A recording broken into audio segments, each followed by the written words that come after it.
Oh yeah, so this is the new GoPro Hero 11 guys. So ito siya, the black edition. As guys, this is the specs. And video mode high, tapos dito standard. Okay. Standard 4K. Ano bang nito? Okay, 4K 60, 5.3 full frame, 4K 60 super view, ultra slow-mo. Ayan yung mga settings niya guys. So we go for the standard with the 60p. Okay. So ayan, here is wide. Ano yung plus dito side? There's a plus side. Magnification. You can zoom guys. Ayan, you can zoom the new GoPro Hero 11. So let's try to do and make some video on this GoPro Hero 11, and we will use this for a vlogging camera. So let's go and start using now this GoPro Hero 11 Black Edition. Yon, flicker. Ba't yan nagpa-flicker dito?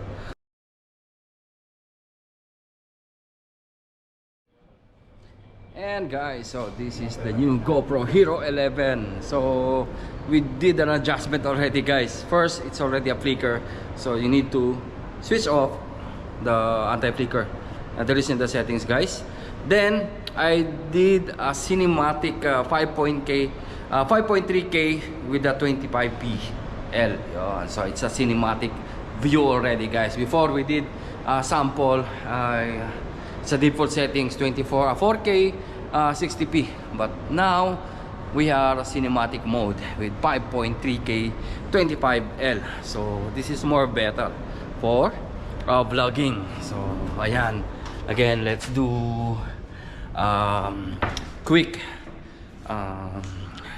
test on this camera. Wala na siyang flicker, ang ganda, but again, I need to practice my eyes filming and looking on the lens, not on the LCD screen. So again guys, this is our new showroom again from AEB World. Yan, nakahilo, di ba?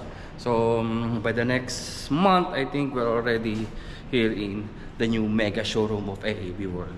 So ayan, today is October 8. Yan, I'm filming this new GoPro Hero 11, so black edition.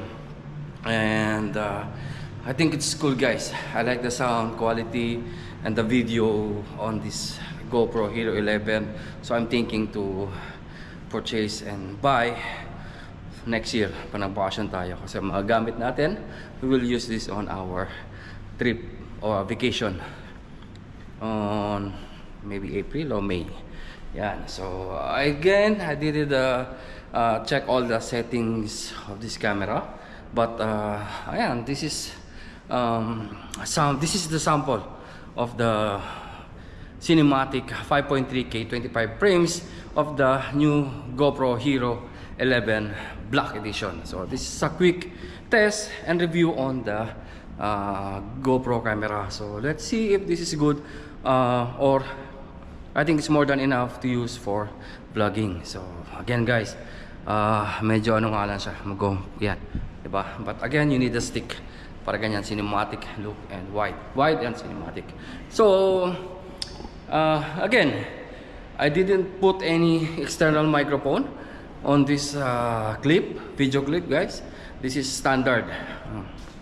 Cellphone, nakonda ng cellphone. Naiwan ko dun yung mga cellphone. So again, this is the video and sound quality of the new GoPro Hero 11 Black Edition. So ayan, again, this is a quick review and test on the camera, on the GoPro. So let's try to let's check the image stabilization built-in on this camera. I don't know what they call the parang ganon, basta yung image stabilization niya. Tingnan natin. I'll try to run guys and check the quality of the camera. So tingnan natin kung shaky ba siya. But again, I'm running. Woo.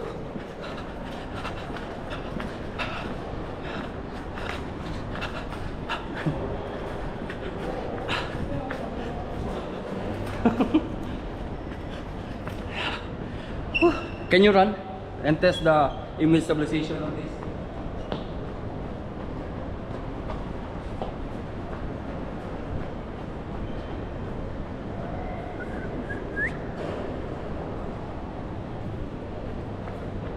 Yun!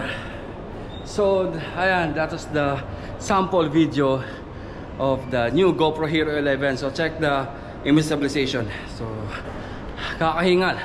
Again, this is a quick review and test of the new GoPro Hero 11. The video quality and the audio quality without any adjustment. And we don't have any external microphone. Built-in microphone from the GoPro itself. So, I'll show you the setup.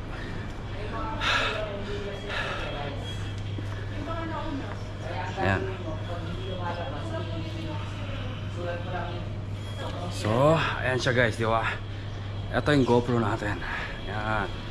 Hindi ko alam kung nagpo-focus siya. Hindi siya nagpo-focus. Ayan. This is the GoPro Hero 11 Stig. Di ba? Panalo. So, ayan guys. Kakahingal ah. And so again, this is a quick review and test of the new GoPro Hero 11. So I think that's it for today. Flex time. First, I want to flex my team, which is Team Positive Vlogger. Shout out to all that with the members ng Team Positive. Ang PBK 2.0 nga sila Palaboy OFW, Brian Puntanar, si Audrey at si Julius. So yan, hanggang dito lang. Thank you and mabuhay.